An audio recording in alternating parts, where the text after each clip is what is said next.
Muy buenos días, alumnos de tercer grado de secundaria. En esta oportunidad nos toca hablar el curso de geometría, el tema triángulo. Ya triángulo 1, porque el triángulo es un tema más extenso que tenemos que hacerlo parte por parte, ¿de acuerdo? Muy bien, triángulo. Primero tenemos que definir lo que es triángulo, si no. Vamos a hablar del triángulo rectilíneo. Es aquel que se forma al unir tres puntos no colineales. O sea, el triángulo rectilíneo es el que se forma al unir tres puntos no colineales con segmento de recta. Como tú puedes darte cuenta, acá tenemos tres puntos no colineales, A, B y C, que le hemos unido por segmento de recta. Entonces hemos formado un triángulo rectilíneo. ¿De acuerdo? Muy bien. Pero este triángulo rectilíneo, al formarlo, ¿qué sucede? Podemos ver los elementos de ese triángulo rectilíneo. ¿Cuáles son los vértices del triángulo? Allá sería el punto A, punto B y punto C serían los vértices del triángulo. Ponemos acá vértice A, vértice B y vértice C. ¿Cuáles son los lados del triángulo? Los lados serían el lado AB, ¿sí? El lado AB.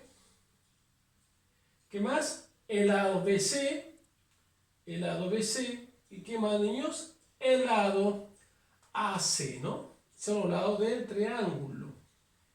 También tiene ángulos interiores. Podemos observar alfa, beta y teta. Serían los ángulos interiores. Alfa, beta y teta.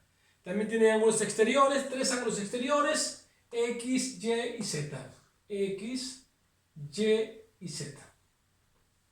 Perímetro. ¿Qué es el perímetro, niño? El perímetro viene a ser, o sea, estamos hablando del triángulo en este caso, sería la suma de los tres lados, si hablamos de un triángulo. Entonces el perímetro sería, lo vamos a denotar de la siguiente manera. Vamos a suponer acá que acá el lado AB mida A. Vamos a suponer que el lado BC mida B y que el lado CD mida C. Entonces el perímetro, que se denota por 2P, perímetro se denota por 2P, viene a ser la suma de los lados de ese triángulo, ¿no? Nada más, ¿no? Eso tenemos que saber para encontrar el perímetro de un triángulo. Ok, ahora vamos a hablar de una propiedad fundamental que es necesario que lo domines y lo conozcas. La primera propiedad fundamental, suma de la medida de los ángulos internos. Suma de la medida de los ángulos internos. ¿Qué nos dice la teoría? Cuando yo tengo un triángulo, la suma de los tres ángulos interiores, nos va a dar 180 grados. Bueno, así que la suma de alfa más beta más teta tiene que ser 180 grados. No olvides eso. La otra propiedad fundamental, suma de la medida de los ángulos externos. Ángulos externos, también tiene tres el triángulo. Dice que la suma de los tres ángulos externos de un triángulo van a sumar 360 grados. ¿Ok? Cálculo de la medida de un ángulo exterior no adyacente a los otros dos. Por ejemplo, el ángulo Z, el ángulo exterior, no adyacente a alfa y a beta. Entonces quiere decir que este ángulo Z, que es el ángulo exterior, va a ser igual a la suma de todos los interiores no adyacentes a Z. O sea, Z va a ser igual a alfa más beta.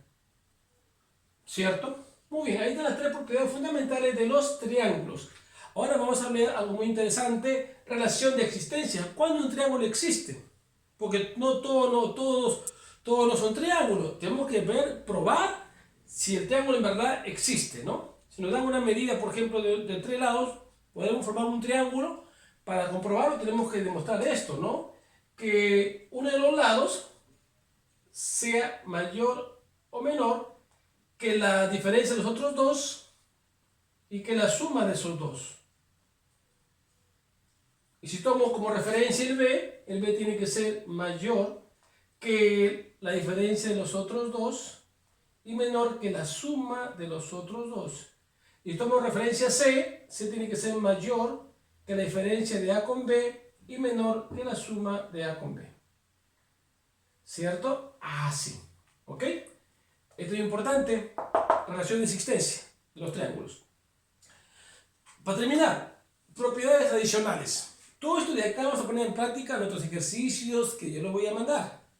Ya, esta teoría. Propiedades adicionales. Muy bien. Esta propiedad, conocido como figurita como el boomerang, uno puede ser como el boomerang, ¿sí? Entonces, ¿qué dice esta teoría? O también podemos definirlo, sí, el boomerang dice tenía un pantaloncito, dice, ¿no? Dice que la suma de estos tres ángulos, que alfa más beta más teta es igual al valor de x. ¿Ok? Acá tenemos otra propiedad adicional de la corbatita o también de la mariposa, lo llaman así. La suma de alfa más beta es igual a la suma de teta más w. Interesantes propiedades adicionales que nos van a ayudar mucho a resolver nuestros problemas. Clasificación de triángulos. Clasificación de triángulos. Los triángulos se pueden clasificar según sus lados y según sus ángulos. De acuerdo a sus lados, tenemos al triángulo escaleno. O sea, tiene lados diferentes. El triángulo escaleno es aquel triángulo que tiene sus lados diferentes, por eso se llama triángulo escaleno. El triángulo isósceles, la característica de un triángulo isósceles es que tiene dos lados iguales. Tiene dos lados que son iguales. ¿Sí? Iguales y un desigual, por supuesto. Y también tiene dos ángulos interiores iguales. ¿No? Igual. Dos ángulos iguales. El triángulo equilátero es aquel triángulo, vamos a dibujar acá, el triángulo equilátero, tiene sus tres lados iguales, ¿ya? Y también sus tres ángulos interiores miden cada uno 60 grados. ¿Ya? 60 grados. Esa es la característica de un triángulo equilátero. Ahora, según sus ángulos, tenemos al triángulo acutángulo. ¿Cuándo es triángulo acutángulo? Cuando los ángulos interiores son ángulos agudos. O sea, quiere decir que como alfa tiene que ser menor que 90 grados, el ángulo beta tiene que ser menor que 90 grados y el ángulo teta también tiene que ser menor que 90 grados. O sea, un triángulo acutángulo es aquel triángulo donde sus ángulos interiores miden menos de 90 grados. Un triángulo obtusángulo, un triángulo obtusángulo cuando tiene un ángulo obtuso, o sea, un ángulo que mide, un ángulo más, supongo que sea el ángulo beta, que sea mayor que 90 y menor que 180 grados. O sea, tiene un ángulo obtuso. Por eso se llama, a ver, ¿qué ponemos acá? Tiene un ángulo obtuso. Y el triángulo rectángulo, conocido ya, tiene un ángulo recto, ¿no? Tiene un ángulo recto, ¿no? Que mide 90 grados, ¿sí o no? Entonces, alfa va a ser igual a 90 grados. Ya, jóvenes, entonces mira, acá está nuestra teoría de la clase de hoy día, así que por favor, revísenlo bien para poder trabajar nuestra práctica, ¿ok?